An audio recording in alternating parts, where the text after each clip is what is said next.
Bonjour à tous.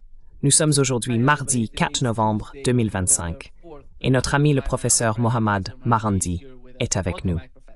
Bienvenue à nouveau, professeur.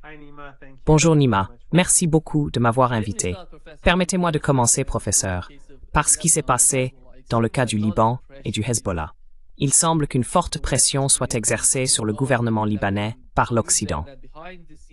Nous avons appris qu'en coulisses, peut-être que les États arabes font de leur mieux pour désarmer le Hezbollah au Liban. Et l'autre jour, il était étonnant d'entendre que le gouvernement libanais avait décidé d'envoyer l'armée dans le sud du pays pour affronter Israël. Que se passe-t-il au Liban, selon vous? Et comment voyez-vous la position du gouvernement concernant le désarmement du Hezbollah?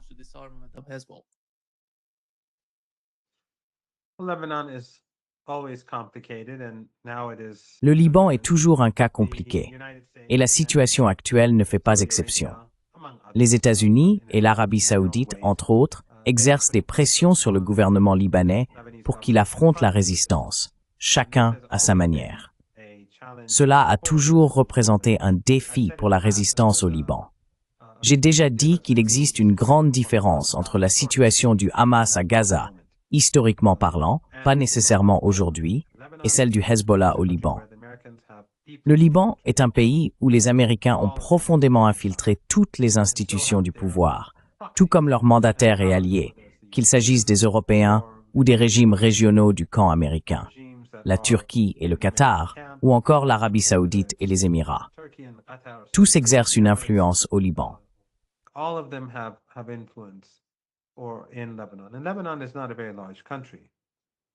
Le Liban n'est pas un très grand pays. Il y a encore quelques années, la Syrie apportait son soutien, mais peu à peu, le président Assad, afin d'obtenir une position plus favorable, a cherché à améliorer ses relations avec l'Arabie saoudite et les Émirats, tout en réduisant sa coopération avec la résistance. Cela a donc rendu la situation de plus en plus difficile pour le Hezbollah. Gaza, en revanche, a toujours été différente. Gaza est encerclée et assiégée depuis de très nombreuses années, régulièrement attaquée, et sa population affamée. Nous entendons depuis longtemps des personnes de bonne volonté dire qu'il s'agit du plus grand camp de concentration du monde, et aujourd'hui, c'est devenu le plus grand camp de la mort du monde.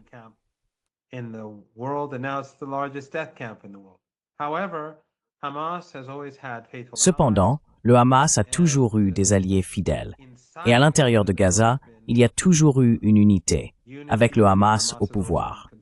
Ce n'est pas le cas au Liban. Le Hezbollah est constamment confronté au problème d'être poignardé dans le dos, différents partis conspirant contre lui, des partis disposant d'énormes sommes d'argent provenant de diverses sources, que ce soit de l'Occident, du Golfe Persique ou d'ailleurs. Ainsi, la pression a toujours pesé sur le Hezbollah. Et maintenant, bien sûr, les États-Unis et le régime israélien déploient tous leurs efforts pour mettre fin à la résistance en Palestine, pour en finir avec le peuple palestinien.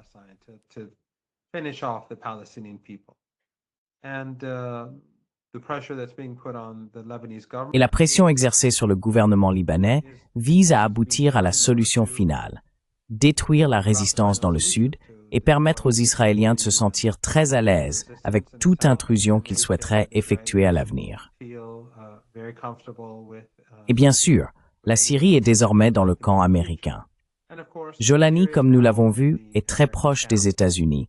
Nous avons vu sa relation chaleureuse avec Petraeus, nous l'avons vu interagir constamment avec les Américains et même permettre à des sionistes d'entrer dans le pays. C'est donc difficile pour le Hezbollah.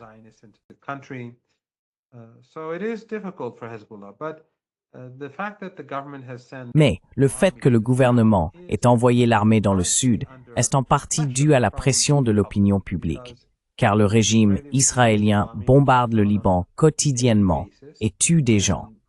Aujourd'hui encore, ils ont tué au moins une personne, ou du moins détruit un véhicule près de Nabateh. Je ne sais pas si quelqu'un a été tué, mais d'après les images que j'ai vues, je pense qu'il y a probablement eu des morts, ou au moins un mort. Hier, ils en ont tué encore 2.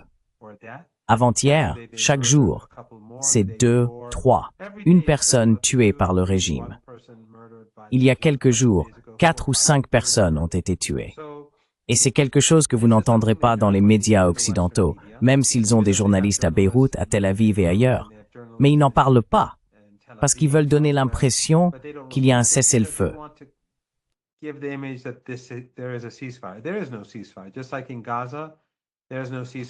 n'y a pas de cessez-le-feu. Tout comme à Gaza, il n'y a pas de cessez-le-feu. En Cisjordanie, ils tuent constamment des gens. En moyenne, depuis le 7 octobre, plus d'un Palestinien est assassiné chaque jour en Cisjordanie. Ainsi, les États-Unis et les Israéliens s'efforcent activement de démanteler toute résistance au Grand Israël. Le gouvernement libanais, je pense, adopte une position paradoxale. D'un côté, après très longtemps, il déclare qu'il enverra des troupes dans le sud pour protéger la région, car il n'y a aucune justification à laisser le régime israélien continuer à frapper. Mais d'un autre côté, il subit une pression extraordinaire de la part des États-Unis, du régime israélien et de leurs alliés régionaux pour affronter la résistance.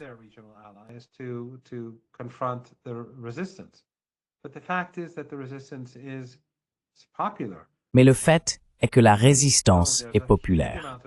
Même s'il y a énormément d'argent dépensé au Liban contre la résistance, menée par des personnes comme Djea, qui fut l'un de ceux responsables du génocide dans les camps de Sabra et Shatila en 1982, tuant 3500 personnes en 36 à 48 heures. Malgré cela, nous avons vu lors des élections locales que la résistance a remporté une large majorité.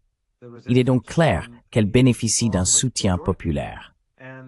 Nous avons vu récemment qu'ils ont organisé un rassemblement de jeunes dans le principal stade de Beyrouth. Environ 74 à 76 000 scouts réunis. Il ne fait aucun doute que le Hezbollah est une force très puissante, mais c'est précisément pour cette raison que le régime israélien, les États-Unis et leurs alliés régionaux veulent le démanteler.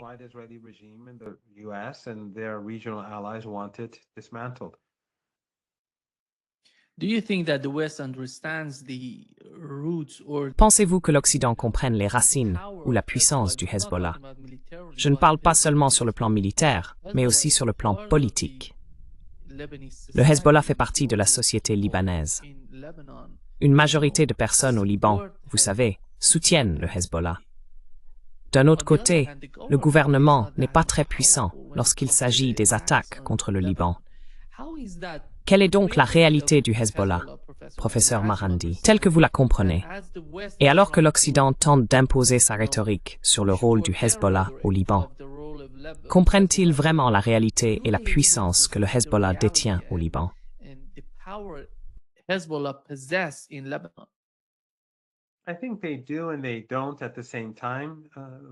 Je pense qu'ils le font et qu'ils ne le font pas en même temps. Les États-Unis, les élites de Washington, vivent dans leur propre bulle. Ils se parlent entre eux, et cela a toujours été le cas. J'ai souvent dit, même lorsque j'ai eu des échanges avec des personnes issues de l'establishment politique, qu'ils passent leur temps à s'écouter les uns les autres et à écouter des gens qui pensent comme eux, ce qui les empêche de comprendre la réalité. Je pense que c'est tout à fait vrai lorsqu'il s'agit de la résistance, que ce soit au Yémen, au Liban, en Irak ou ailleurs. Ils finissent souvent par croire à leur propre propagande. Mais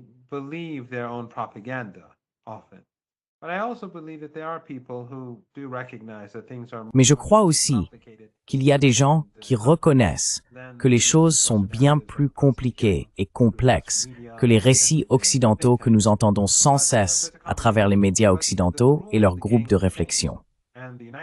C'est donc une combinaison des deux. Mais les règles du jeu ont changé. Et les États-Unis, l'Occident, sont devenus bien plus impitoyables qu'auparavant. Autrefois, il y avait toujours une façade de droits humains, de dignité humaine, de liberté et d'égalité. Cette façade a disparu depuis le 7 octobre, je pense, et même avant, en Ukraine. Mais de plus en plus depuis le 7 octobre, ils ont simplement jeté le masque. C'est désormais une campagne brutale, offensive et meurtrière qui est menée contre la région par ces régimes.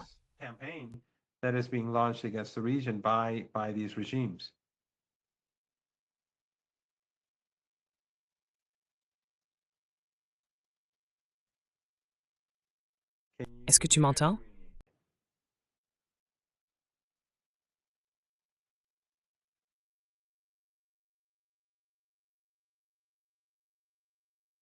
Je ne t'entends pas. I can't hear you. Right now, how about now, Professor? En ce moment. Et maintenant, professeur Valente. Vous m'entendez? Oui. Oui. Ouais. Oui. Je ne sais pas ce qui s'est passé. C'était de mon côté? Ouais. Je ne sais pas. Vous vous êtes déconnecté, puis reconnecté. Ouais, d'accord. Okay. Let me. Alors, où est-ce que j'ai été rond? Yeah. Okay, yeah. You were talking about. Oui, d'accord. Tu parlais de... Je ne suis pas sûr que tu aies terminé ton idée du Liban, de la réalité du Hezbollah là-bas et du pouvoir qu'ils détiennent dans le pays. Je crois que tu avais conclu. Ah, d'accord. Oh, okay. Well, I'm not quite sure where I Eh bien, am, but je ne suis pas tout à fait sûr d'où je me suis arrêté. Mais je disais que les élites occidentales, d'un côté, croient beaucoup à leur propre propagande parce qu'elles vivent dans leur bulle à Washington. D'un autre côté, certaines d'entre elles reconnaissent que la situation est bien plus complexe que ce que nous montrent les médias occidentaux ou les groupes de réflexion occidentaux. Mais la réalité, c'est que les règles du jeu ont changé. L'Occident ne parle plus de droits de l'homme, d'égalité, de liberté d'expression et de dignité. Cette rhétorique a disparu, surtout depuis le 7 octobre. Elle avait déjà commencé à évoluer plus rapidement avec l'Ukraine. Mais après le 7 octobre, je pense qu'ils sont devenus très impitoyables.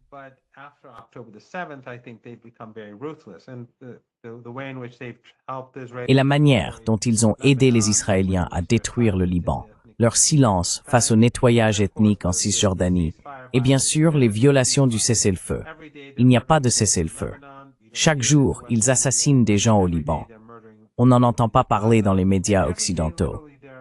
Chaque jour, ils assassinent des gens à Gaza.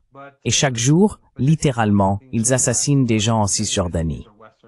Mais ce n'est pas quelque chose dont l'Occident ou les ambassades occidentales ou les journalistes occidentaux basés à Tel Aviv, à Beyrouth et ailleurs parlent beaucoup, parce que maintenant tout est différent. L'Occident, son modèle a changé.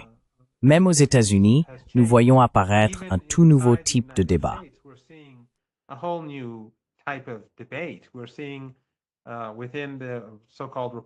Nous voyons, au sein du soi-disant Parti républicain, comment ils s'en prennent à Tucker Carlson en disant qu'il doit être réduit au silence. Les divisions en Occident, ce n'est plus la façade de la liberté d'expression et des droits de l'homme. Tout cela a disparu, tant à l'intérieur qu'à l'extérieur. Nous devons donc nous attendre à davantage de brutalité de la part de l'Occident et à plus de soumission de la part de leurs clients dans la région.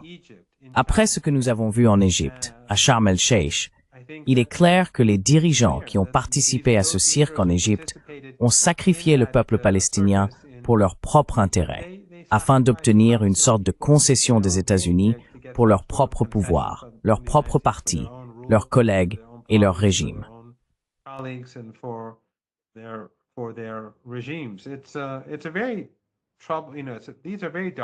Ce sont des temps très sombres, mais je crois qu'en fin de compte, les principaux changements dans cette région, qui ne vont pas dans l'intérêt de l'Occident, sont d'abord que le régime israélien a été délégitimé aux yeux de la communauté internationale, oublions l'Occident, et aux yeux du public, y compris à l'intérieur même de l'Occident. Ensuite, l'axe de la résistance est de plus en plus perçu comme la seule résistance honnête face au génocide. Bien au contraire, les gens en attendent davantage de l'axe de la résistance. Je pense donc que ce changement de mentalité à travers la région et le monde entier fait des 2 dernières années une perte pour le régime israélien.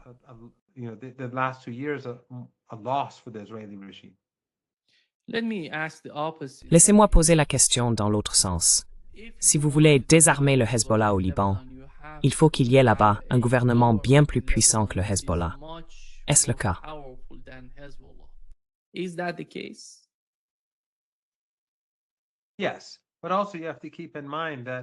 Oui, mais il faut aussi garder à l'esprit que de nombreuses personnes dans les forces armées, de nombreuses personnes au sein du gouvernement, des fonctionnaires, sont favorables au Hezbollah.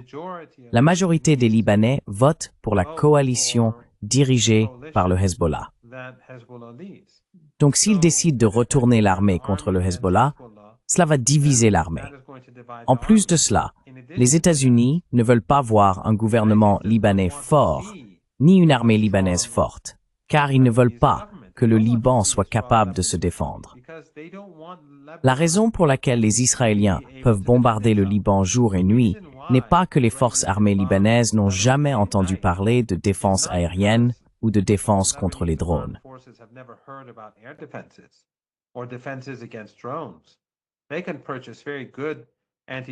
Ils peuvent acheter de très bons systèmes de défense anti-drone auprès de la Chine. En réalité, ils n'ont pas l'autorisation des États-Unis d'acquérir de telles armes, car les États-Unis veulent que le Liban reste sans défense. Les seules armes que les États-Unis fourniront aux forces armées libanaises sont celles qui peuvent être utilisées pour tuer leur propre population et non pour répondre à l'agression israélienne. Ils doivent donc maintenir cet équilibre délicat. D'un côté, ils veulent un État libanais faible et une armée libanaise faible, mais en même temps, ils veulent qu'elle déclenche une guerre civile et massacre la résistance et ses partisans. Et cela ne fonctionnera tout simplement pas. La résistance finira assurément par l'emporter.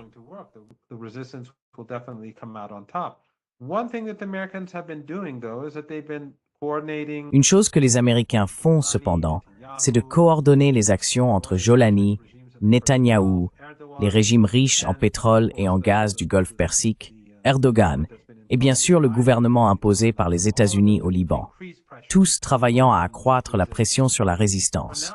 Pour l'instant, c'est le plus loin qu'ils puissent aller. Je ne pense pas qu'ils pousseront trop loin vers une guerre civile, car ils la perdraient, mais ce n'est pas impossible. Ce que je trouve plus probable, c'est qu'Israël lance une guerre contre le Liban. C'est possible, surtout dans la situation actuelle.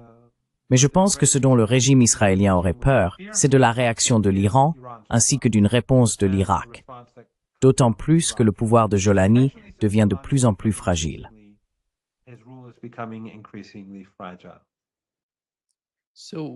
Alors, quelle est la crainte vis-à-vis de l'Iran et de l'Irak? Quelle est la base de cette crainte?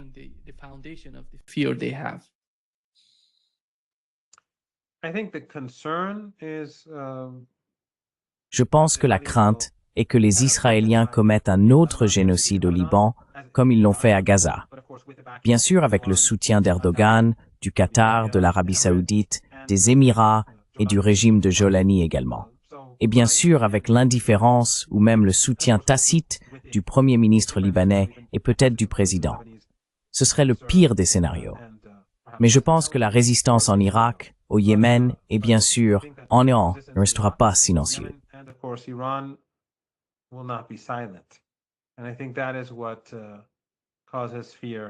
Et je pense que c'est cela qui suscite la peur à Tel Aviv et à Washington. Le fait que l'Iran ne restera pas inactif s'il y a une menace sérieuse contre la résistance. C'est une situation très fluide, très complexe. Tout peut arriver. Il y a de nombreuses variables, et l'Occident dispose de nombreuses cartes, cela ne fait aucun doute. La région se trouve dans le camp américain. Ceux qui ont eu la naïveté de croire qu'Al-Qaïda et Daesh en Syrie représentaient la voix du peuple, qu'ils soutenaient, d'une manière ou d'une autre, la Palestine, ou qu'Erdogan était sincère dans son soutien au peuple palestinien, ou encore que le Qatar se souciait de la Palestine. Il est clair comme le jour que ce n'est pas le cas. Ils ont montré où ils se situent dans tout cela. Ainsi, le Hezbollah. Il ne fait aucun doute que le Hezbollah se trouve dans une situation difficile. Cependant, la population au Liban est avec lui.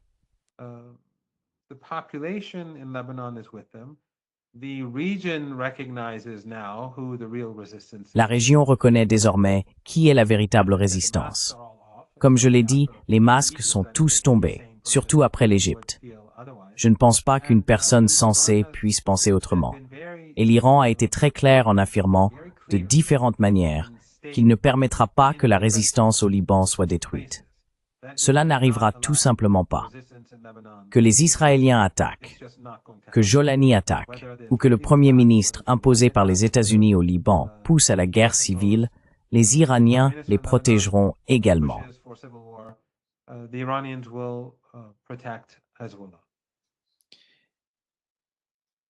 when they talk about Israel and what Israel has Quand been ils parlent doing d'Israël to et de ce Israel, qu'Israël a fait, they say that les Israel partisans d'Israël affirment brought down qu'Israël the a government renversé le gouvernement en Syrie. Syria, Ils ont attaqué le back Liban, Lebanon, the southern la part of partie Lebanon, sud du Liban.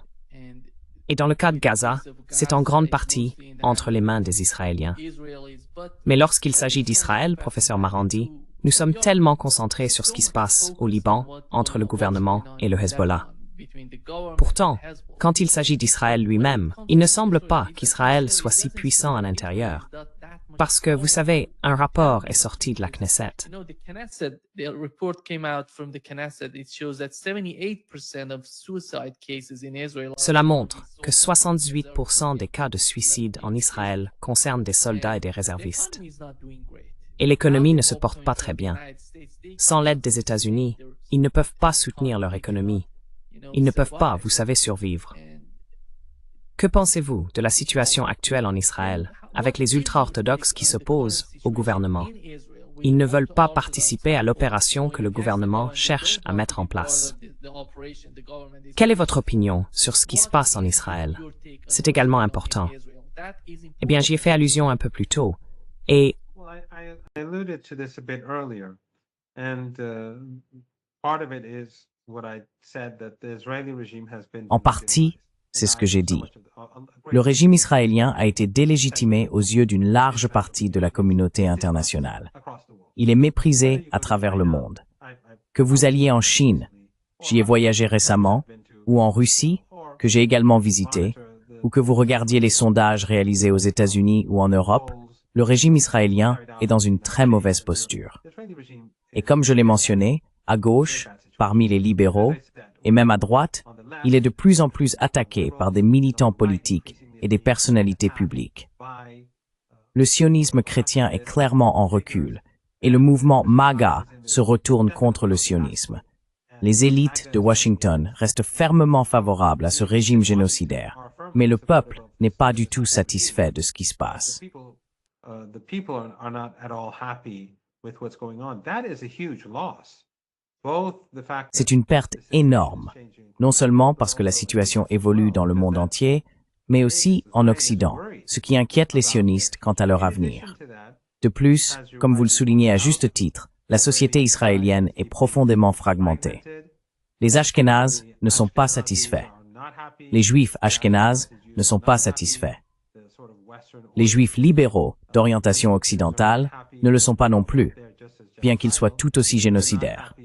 Mais ils ne sont pas satisfaits de voir la société israélienne de plus en plus dominée par des fanatiques sionistes religieux d'extrême droite. La fracture en Israël est immense. L'économie ne se porte pas bien. Les gens quittent le pays et les investissements ne viennent pas, sauf lorsqu'ils sont imposés par les États-Unis.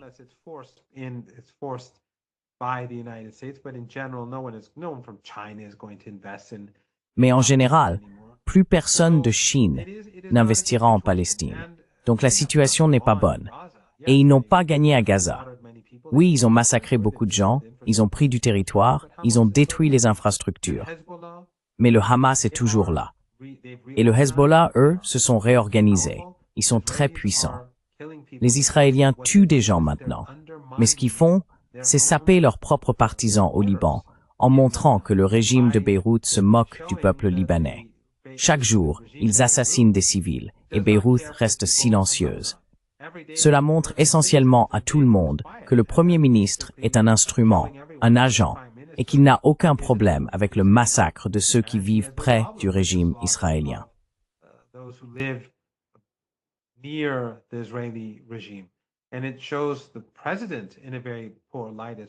Et cela montre également le président sous un très mauvais jour.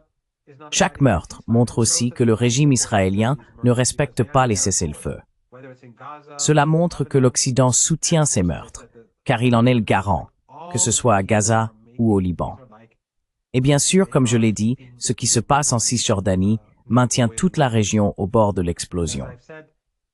Comme je le dis souvent à des amis, l'Occident pense toujours que lorsque la situation s'améliore pour lui, les choses empirent en réalité.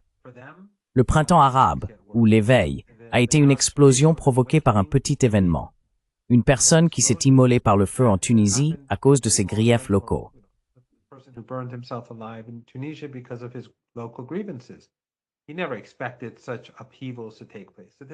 Il ne s'attendait jamais à de tels bouleversements. La situation actuelle dans le monde arabe est donc bien pire. Et le statut de l'Occident et des États-Unis a énormément décliné en raison de leur soutien au génocide et au massacre. Chaque mort, à mon avis, rend la situation plus difficile pour les alliés des États-Unis au Liban et accroît la colère, la rage et l'indignation envers le régime israélien dans son ensemble. Ils peuvent tuer quelques personnes, mais en fin de compte, cela finira par se retourner contre eux.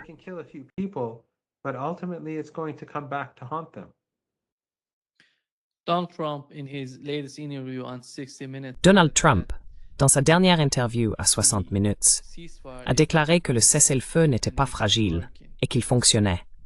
Qu'est-ce que cela signifie en ce qui concerne les attaques? Alors qu'Israël essaie simplement de nouvelles bombes. Nous avons vu de nouvelles images provenant de Gaza. Ils utilisent de nouveaux types de bombes là-bas. C'est incroyable ce qui se passe à Gaza. Combien de temps les signataires de l'accord, ceux qui se sont rendus en Égypte, vont-ils continuer à soutenir le cessez-le-feu? Et allons-nous voir une forme d'objection ou de protestation contre ce qui se passe à Gaza parmi les pays qui ont participé au sommet en Égypte?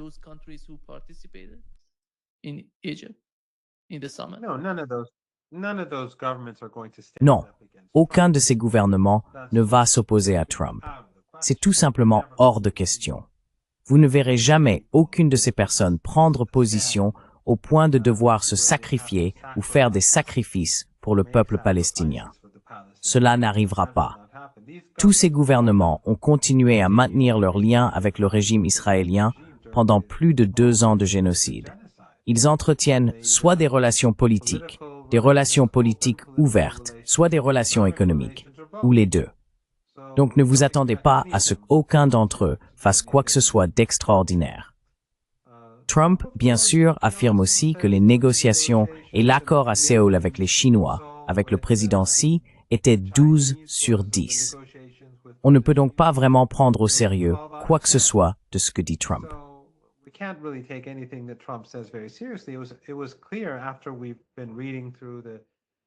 Il était clair, après avoir lu les déclarations des deux camps et écouté les experts, que les Chinois avaient l'avantage. C'est évident. Même quelqu'un comme moi, avec très peu de connaissances en économie, peut comprendre, d'après ce que disent les experts, que les Chinois ont l'avantage.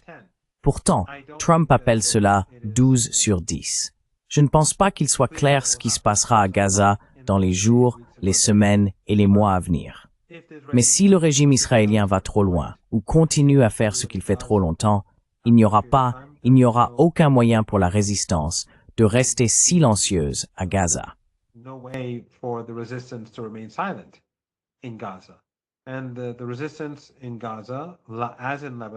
Et la résistance à Gaza, comme au Liban, veut garder le soutien du public. Elle ne veut pas être perçue comme mettant les gens en danger sans raison. C'est pourquoi le Hezbollah n'a jusqu'à présent pas réagi aux morts quotidiennes. Mais ce qu'il fait, c'est démontrer que le Hezbollah avait raison, que le régime israélien ne respecte pas ses engagements et que le gouvernement libanais est incapable ou peu disposé à prendre soin de son propre peuple. Ainsi, plus cela dure, plus cela renforce l'argument du Hezbollah. Il en va de même à Gaza. Le Hamas a été poussé dans une position par Trump parce que Netanyahou avait échoué.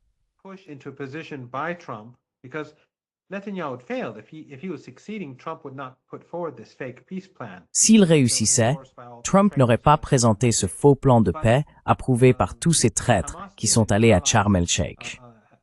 Mais ce que le Hamas et ses alliés, le djihad islamique et d'autres ont fait, c'est prendre le plan de Trump et l'accepter sous certaines conditions. En faisant cela, ils ont empêché Trump de les présenter comme cherchant le conflit et la guerre. Ils ont pu se montrer comme des acteurs responsables et ne pas permettre à Trump d'utiliser la propagande et l'appareil médiatique occidental pour diaboliser le Hamas aux yeux du public. Le monde voulait que le génocide prenne fin, et le Hamas a fait le bon choix. Ils ont permis qu'il prenne fin. En ce moment, Le Hamas veut que le peuple soit protégé. Right now, Hamas wants the people to be protected. But when the Israeli regime starts killing people on a regular basis, Mais lorsque le régime israélien commence à tuer des gens de manière régulière et poursuit son nettoyage ethnique en Cisjordanie, alors le consensus grandira parmi les Palestiniens et les personnes en dehors de la Palestine pour dire qu'il ne s'agit pas d'un cessez-le-feu et que cela ne peut pas durer éternellement. Ainsi, comme je le disais auparavant, le régime israélien peut tuer des gens et assouvir sa soif de sang. Mais ce faisant, il renforce l'argument du Hezbollah, du Hamas, du Djihad islamique, d'Ansarullah et de tous ceux qui appartiennent à l'axe de la résistance. Ce qu'il fait également, c'est placer les régimes du camp américain dans la région, qui sont presque tous, à l'exception de la Turquie, des régimes familiaux autoritaires, dans une situation de plus en plus difficile, car relancer ce génocide va porter l'indignation à un nouveau niveau.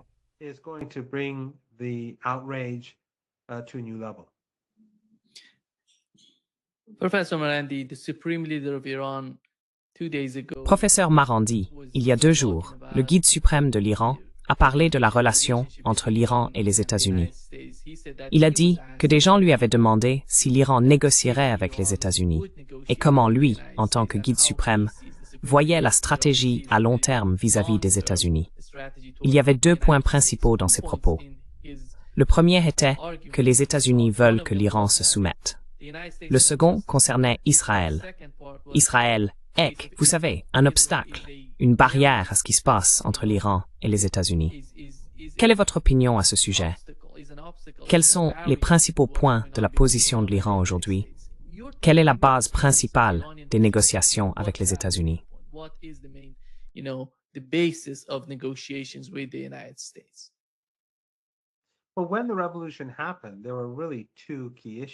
Eh bien, lorsque la révolution a eu lieu, il y avait en réalité 2 questions essentielles. La première concernait bien sûr le Shah, sa brutalité, sa police secrète, les milliers de personnes abattues pendant la révolution, la SAVAK torturant des gens à mort, et ainsi de suite.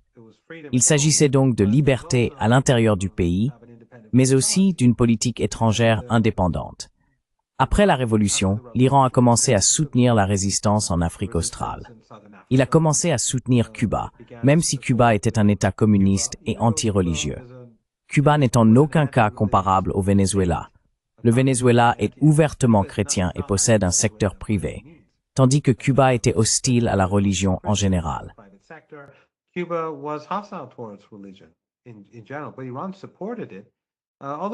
Mais l'Iran l'a soutenu, bien que Cuba ait un peu changé au cours des 2 dernières décennies. L'Iran l'a soutenu parce qu'il était opprimé, parce qu'il subissait la pression des États-Unis. Cela fait partie de la politique étrangère de l'Iran que le pays doive soutenir les opprimés. C'est même inscrit dans la Constitution. Donc qu'il s'agisse de l'Afrique du Sud ou de l'Amérique latine, telle était la position iranienne. Et bien sûr, la Palestine étant plus proche, constituait un élément clé de cette politique étrangère. Les Américains s'opposent à tout cela, mais s'opposent particulièrement, premièrement, à l'indépendance de l'Iran et deuxièmement, au soutien de l'Iran au peuple palestinien.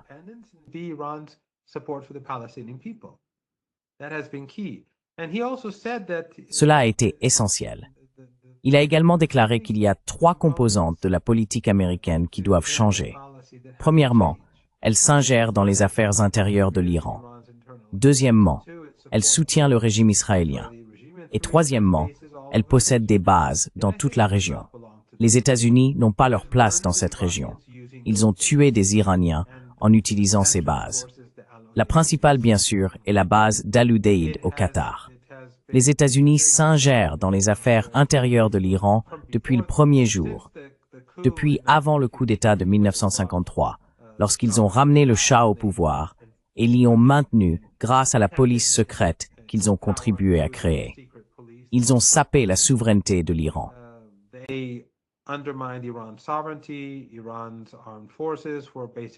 Les forces armées iraniennes étaient essentiellement contrôlées par les États-Unis. Au lieu de construire des infrastructures, nous achetions des armes américaines, des systèmes d'armes auxquels nous n'avions même pas le droit de toucher, comme le F-14. Mais lorsque la révolution a eu lieu, plus de 50% de la population iranienne était analphabète, malgré toutes les exportations de pétrole. Les États-Unis exploitaient l'Iran, tout comme ils le font aujourd'hui avec ces régimes arabes. Ils exploitaient l'Iran. Et cette ingérence était, vous savez, inacceptable pour l'Iran. C'est ce qui a conduit à la prise de l'ambassade américaine, car après que le Shah eut tué tous ces gens, les États-Unis lui ont offert l'asile. Et c'était un meurtrier de masse.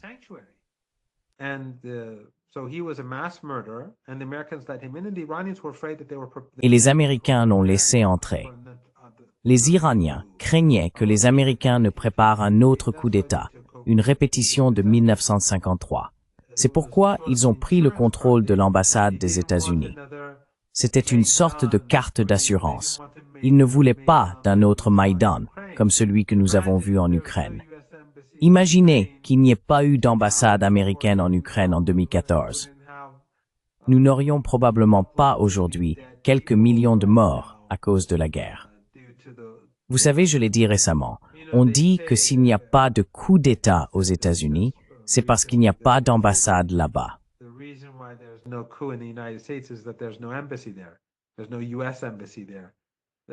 Il n'y a pas d'ambassade des États-Unis là-bas. Et c'est essentiellement la vérité à propos des ambassades américaines. Elles sont une source d'instabilité. Après la Révolution, les États-Unis ont soutenu Saddam Hussein. Ils l'ont aidé à utiliser des armes chimiques grâce aux renseignements militaires. Ils ont permis à leurs alliés de fournir ces armes.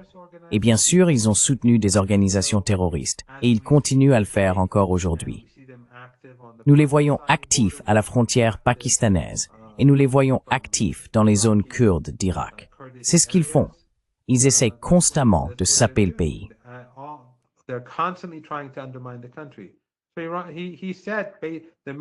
Il a dit que les Américains imposaient toujours des conditions aux Iraniens, et qu'il imposait lui aussi des conditions aux Américains. Il dit non, c'est nous qui avons des conditions. Cessez d'interférer dans nos affaires intérieures. Démantelez ces bases militaires. Vous n'avez pas votre place ici. Et cessez de soutenir le génocide. Cessez de soutenir l'Holocauste. C'est une inversion de ce récit occidental, où ils exigent toujours, parlant depuis une position de pouvoir et d'autorité. Ils renversent la situation et disent non, c'est vous qui devez changer de comportement. Si vous voulez dialoguer avec nous, vous devez être complètement différent de ce que vous êtes aujourd'hui. Les États-Unis essaient-ils de négocier à nouveau avec l'Iran?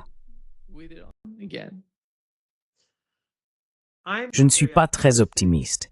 Je ne connais aucun détail, je ne pense pas que quelque chose de particulier se passe en ce moment, mais il ne fait aucun doute que les Iraniens ont été renforcés après la guerre de 12 jours. Il n'y a aucun doute là-dessus. Et les Américains ne sont pas dans une situation idéale. Nous devons aussi garder à l'esprit quelque chose que j'ai oublié de dire plus tôt. Et cela vaut aussi bien pour l'Iran que pour la Palestine et pour la région en général. Non seulement le régime israélien est délégitimé aux yeux de tant de gens, non seulement il a des problèmes politiques internes, mais l'Occident est en déclin. Et le régime israélien dépend entièrement de l'Occident. Ce n'est pas une entité indépendante.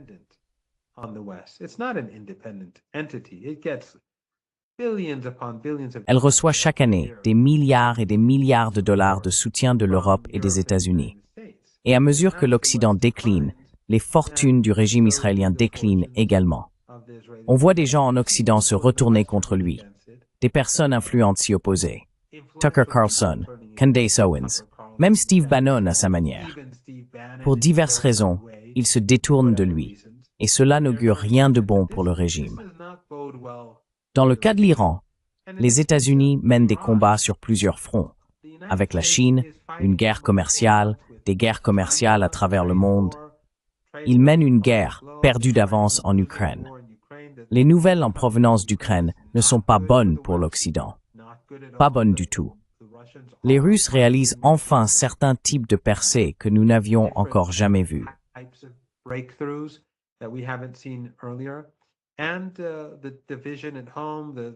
Et la division intérieure, la situation économique, tout cela n'a pas placé les États-Unis dans une position dominante. L'Iran prend note des problèmes auxquels les Américains sont confrontés. Et en raison du conflit croissant avec la Russie et la Chine, ces pays se sont rapprochés de l'Iran.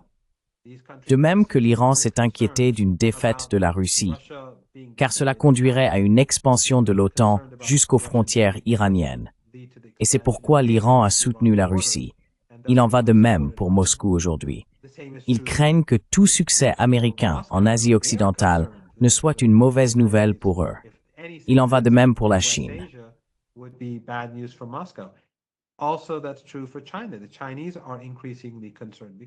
Les Chinois sont de plus en plus inquiets, car ils savent que les Américains essayent de s'emparer du pétrole vénézuélien. Ils parlent aussi du pétrole nigérian. Mais l'Asie occidentale est bien sûr la source de la majorité des exportations mondiales de pétrole, et une grande partie du gaz s'y trouve également. Les Chinois savent donc que si les États-Unis et le régime israélien prenaient le contrôle de l'Asie occidentale, ce serait catastrophique pour eux. Ainsi, non seulement les États-Unis sont affaiblis, non seulement ils sont méprisés en raison de leur soutien au génocide, non seulement ils sont militairement affaiblis à cause de la guerre en Ukraine, non seulement ils sont économiquement plus faibles qu'auparavant, en raison des guerres commerciales et des mauvaises politiques menées depuis des décennies, mais les divisions internes aux États-Unis, il faut considérer tous ces éléments ensemble.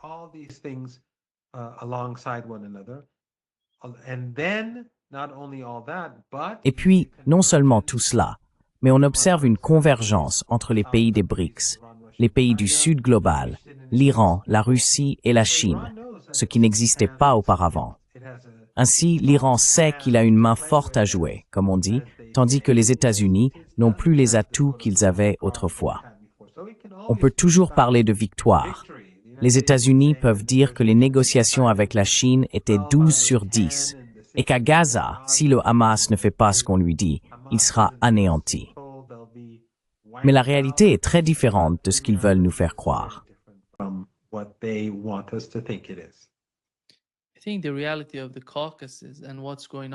Je pense que la réalité du Caucase et ce qui se passe en Asie centrale sont également importants.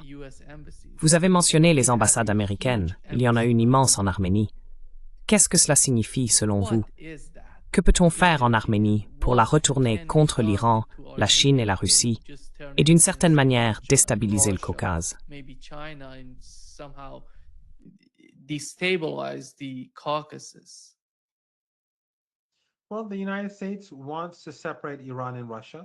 Eh bien, les États-Unis veulent séparer l'Iran et la Russie. Donc ils veulent que la République d'Azerbaïdjan serve d'outil, et elle l'est dans une certaine mesure. Aliyev est un allié de Netanyahou. Il l'aide dans le génocide par le commerce, par l'exportation de pétrole bon marché et par des investissements dans l'industrie gazière en Israël, en Palestine occupée. Ainsi, s'ils parviennent à contrôler la frontière au nord de l'Iran, ils rompent le lien, ou la connexion, entre Téhéran et Moscou dans une certaine mesure, et compliquent la situation.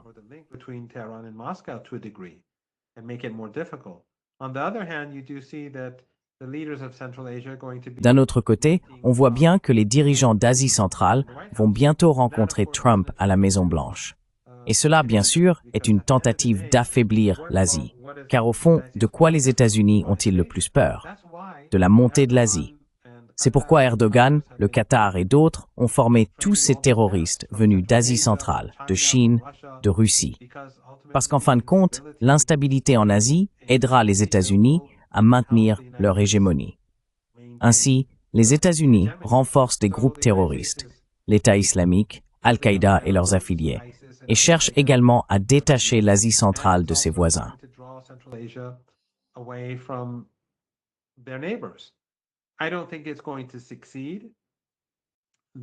Je ne pense pas que cette tentative, la rencontre entre Trump et les dirigeants d'Asie centrale, va réussir. Car au bout du compte, les États-Unis n'ont plus les ressources qu'ils avaient autrefois. Ces pays ont besoin de bonnes relations avec l'Iran, la Russie et la Chine. La Chine est le moteur mondial, et s'ils se mettent ces pays à dos, cela ne leur portera pas chance. Donc je ne pense pas qu'il y aura beaucoup de succès. Mais on peut voir ce que les Américains essayent de faire. Ils travaillent dans le Caucase. Ils travaillent en Asie centrale. Quels pays sont concernés? La Russie, l'Iran et la Chine.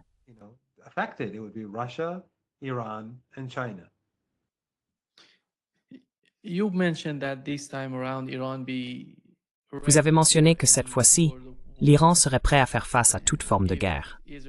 Et si Israël décidait d'attaquer à nouveau l'Iran, nous savons que l'Iran a formé un nouveau conseil, le Conseil suprême de défense, qui travaille avec ou sous le Conseil de sécurité nationale. Dans quelle mesure l'Iran est-il aujourd'hui préparé, mentalement, politiquement et militairement, par rapport à ce qu'il était avant la guerre entre l'Iran et Israël?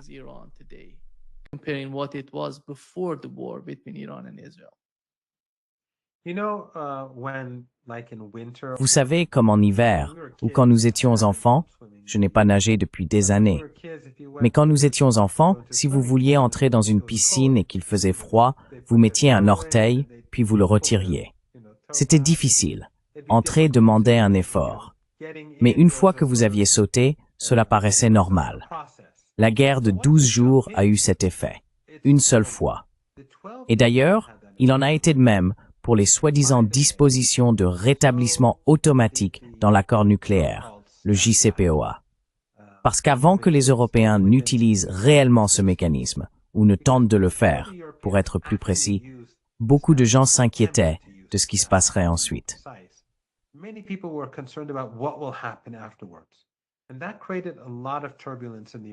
Et cela a créé beaucoup de turbulences sur le marché iranien. Nous en avons peut-être déjà parlé, mais une fois que tout cela s'est déroulé, cela ne s'est pas bien terminé pour les Européens. Tout d'abord, ils ont perdu leurs privilèges spéciaux pour communiquer avec Téhéran, car ils ont détruit l'accord nucléaire. Ensuite, ils n'ont plus aucune carte à jouer. Et troisièmement, le mécanisme de rétablissement automatique n'a eu aucun impact majeur sur l'économie iranienne.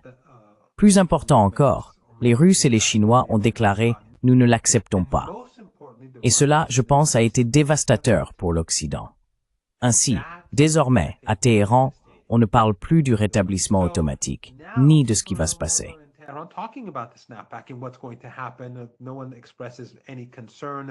Personne ne se préoccupe de la façon dont ça va nous affecter.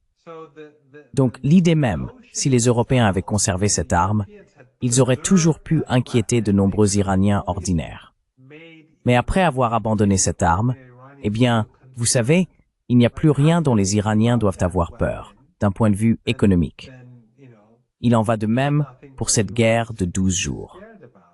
Avant que la guerre n'éclate réellement, les gens disaient « Que se passerait-il s'il y avait des frappes aériennes ?» Eh bien, il y a eu des frappes aériennes, il y a eu des attaques, et ils ont fait tout leur possible. Que se passerait-il si les Américains attaquaient?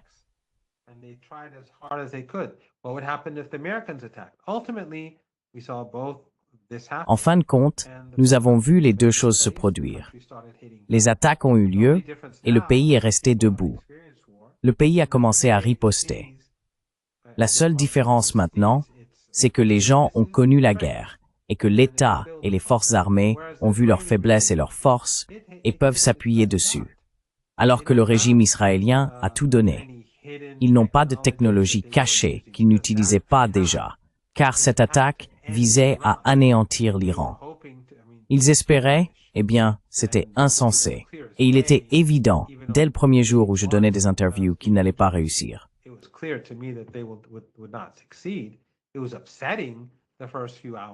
C'était bouleversant pendant les premières heures, surtout à cause de toutes les personnes qu'ils ont assassinées dans un bâtiment non loin de chez moi.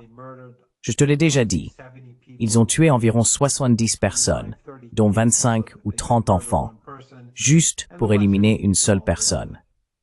Et les médias occidentaux ont qualifié cela de coup de maître en matière de renseignement. Cela montre à quel point ils sont génocidaires. Mais il était clair qu'ils n'allaient pas réussir. Maintenant, du moins aux yeux de beaucoup d'entre nous, et pour les gens ordinaires, cette peur n'existe plus. Ils savent que l'Iran peut riposter. Ils savent que l'Iran dispose de capacités balistiques. Ils savent que le mécanisme de rétablissement n'était pas si important. know that the snapback wasn't all that important. And Iran is now more invested in its Et l'Iran est désormais plus engagé dans ces nouvelles relations. Même les libéraux en Iran, même ceux qui sont traditionnellement pro-occidentaux, reconnaissent qu'il faut établir des relations avec la Russie et la Chine. Ils voient comment les Russes et les Chinois ont pris les bonnes mesures concernant le JCPOA et la clause de réactivation. Ce n'est donc pas une bonne chose pour les États-Unis. Mais ils peuvent toujours dire que, oui, l'Iran est faible, que l'Iran s'effondre, que l'Iran est bien plus faible aujourd'hui. Ces soi-disant proxys, comme ils aiment appeler les alliés de l'Iran, sont tous faibles. Oui, ils diront cela, mais ils le disent depuis presque 50 ans maintenant, et ils continueront à le dire à l'avenir.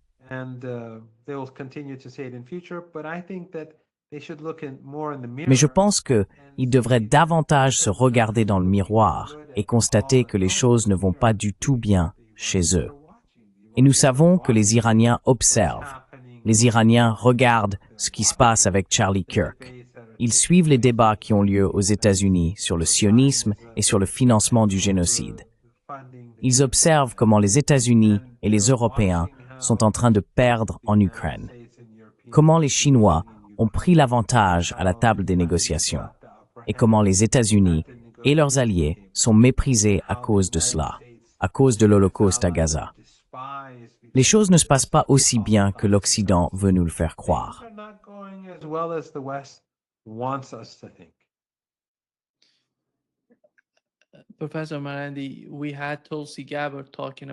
Professeur Marandi, nous avons eu Tulsi Gabbard, qui parlait du changement de régime et des ravages que cela avait causés auparavant. Les États-Unis l'ont fait à de nombreuses reprises. Il semble que si l'on considère Tulsi Gabbard comme faisant partie de la communauté du renseignement aux États-Unis, elle n'est pas d'accord avec Donald Trump et ses positions sur le Venezuela, l'Iran et même le Liban. On pourrait dire cela à propos du Liban, parce que, eh bien, qu'est-ce que cela signifie exactement? Vous avez mentionné Tulsi Gabbard, Tucker Carlson et Candace Owens, mais au sein de l'administration Trump, on observe ce genre de divergence. Il semble que Tulsi Gabbard soit désormais quelque peu isolée. Dans le cas d'Epstein, par exemple, Kash Patel, le directeur du FBI, n'a pas permis à son émissaire de voir ce qui se passait dans l'affaire. Et avec Charlie Kirk, comme vous l'avez mentionné, c'est la même chose. Alors, où en sommes-nous aujourd'hui avec Tulsi Gabbard et ces personnes au sein de l'administration Trump?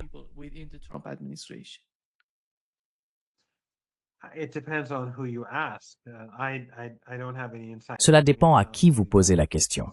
Je n'ai évidemment aucune information privilégiée, mais certains disent qu'elle organise discrètement une résistance de l'intérieur, tandis que d'autres affirment qu'elle a capitulé simplement pour conserver le pouvoir.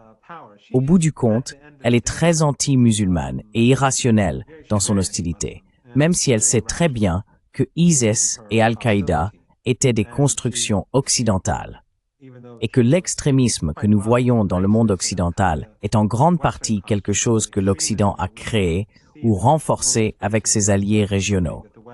Cela a contribué à le consolider, tout comme ce que nous voyons en Ukraine et comme ce que nous avons vu avec les rebelles Contras en Amérique latine et ailleurs.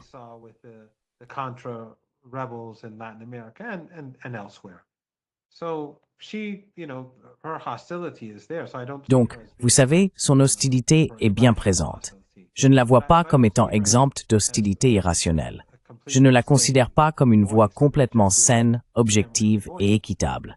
Mais elle était différente et elle s'est exprimée plus tôt, avant d'être au gouvernement, contre l'invasion. Je pense que sa déclaration ici était peut-être une forme de résistance, mais encore une fois, l'administration Trump est un pur chaos, et rien de ce qui sort de la Maison-Blanche ou de ceux qui y sont liés ne peut être pris très au sérieux. En ce moment, nous avons un accord entre les États-Unis et la Chine.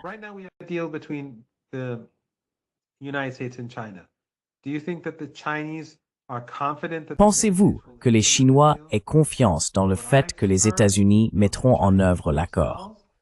D'après ce que j'ai entendu des Chinois eux-mêmes, de la part d'amis, ils n'ont absolument aucune confiance. C'est uniquement une question d'attente et d'observation. Les Russes ont-ils confiance en quoi que ce soit que Trump dise? Pas du tout. Ils devaient se rencontrer, puis finalement non. Vous savez, ils n'ont pas confiance.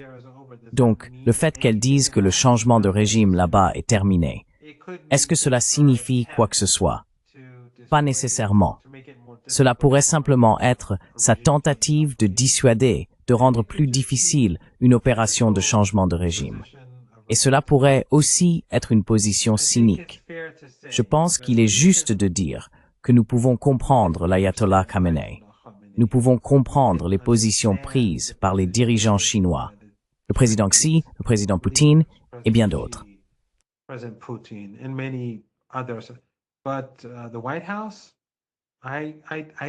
Mais la Maison-Blanche, je ne connais personne qui dise comprendre ce qui se passe dans la tête de Trump. Et c'est cela qui est important. Tout ce que dit le directeur du FBI ou Tulsi Gabbard ou tout autre haut responsable n'a en réalité pas tant d'importance, à moins que nous sachions ce qui se passe dans la tête de Trump. Nous devons donc tous être prêts au pire, en permanence. Cela devrait être la ligne de conduite générale. L'Iran devrait se préparer à la guerre, même s'il n'y en a pas. Les Russes devraient se préparer à une escalade, même s'il n'y en a pas. Les Chinois devraient se préparer à ce que les États-Unis rompent leurs promesses, même s'ils n'ont pas l'intention de le faire. Pourquoi? Parce que les États-Unis sont devenus voyous, irrationnels, imprévisibles, peu fiables et si ouvertement malhonnêtes que l'ancienne hypocrisie de Washington n'a plus l'effet ni l'effet de soft power qu'elle avait autrefois.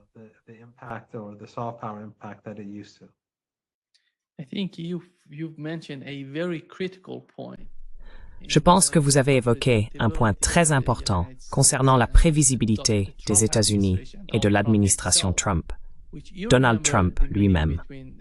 Vous vous souvenez de la rencontre entre Poutine et Trump en Alaska? On disait que ce serait un grand événement, qu'ils allaient tout résoudre. Mais il semble que la seule chose sur laquelle ils se soient réellement mis d'accord lors de cette réunion concernait l'économie, la manière dont les deux économies pourraient être liées. En ce qui concerne l'Ukraine, il s'agissait d'un cessez-le-feu. Trump est sorti de la réunion en disant qu'il n'allait plus parler de cessez-le-feu. Puis, 2 ou 3 jours plus tard, il a changé d'avis. Il voulait un cessez-le-feu immédiat en Ukraine. Les gens le remarquent.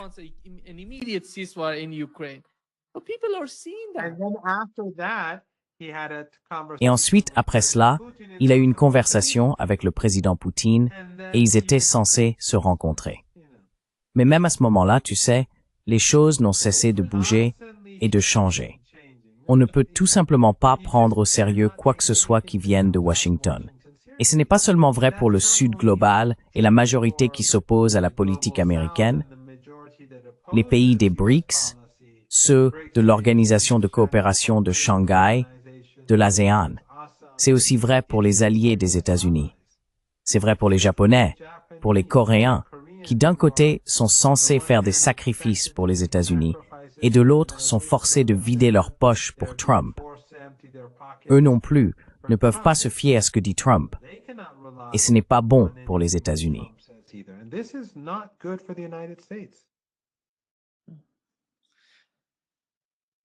Merci beaucoup, professeur Marandi, d'être avec nous aujourd'hui. Un grand plaisir, comme toujours. Le plaisir est pour moi, Nima. Merci beaucoup. Toi.